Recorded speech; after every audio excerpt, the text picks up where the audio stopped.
Over the last few days, we've seen reports of a major uptick in violations of the ceasefire by Russian-backed fighters attempting to provoke Ukraine and the Donbass. For example, a shelling of a Ukrainian kindergarten yesterday, which Russia has falsely asserted was carried out by Ukraine.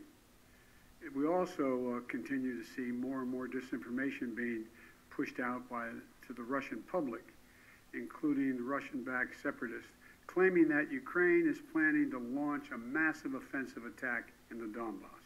Well, look, there is simply no evidence of these assertions, and it defies basic logic to believe the Ukrainians would choose this moment, with well over 150,000 troops arrayed on its borders, to escalate a year-long conflict.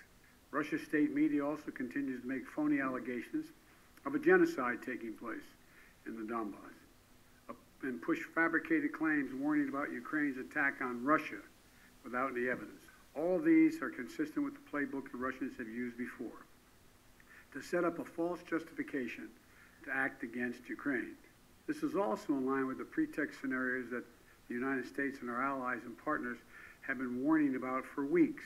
The United States and our allies are prepared to defend every inch of NATO territory from any threat to our collective security as well.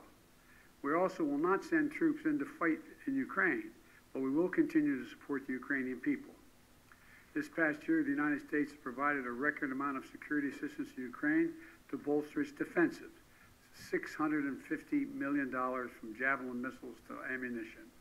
We also previously provided $500 million in humanitarian aid and economic support for Ukraine. And earlier this week, we also announced an additional sovereign loan guarantee of up to $1 billion to strengthen Ukraine's economic resilience. But the bottom line is this: the United States and our allies and partners will support the Ukrainian people.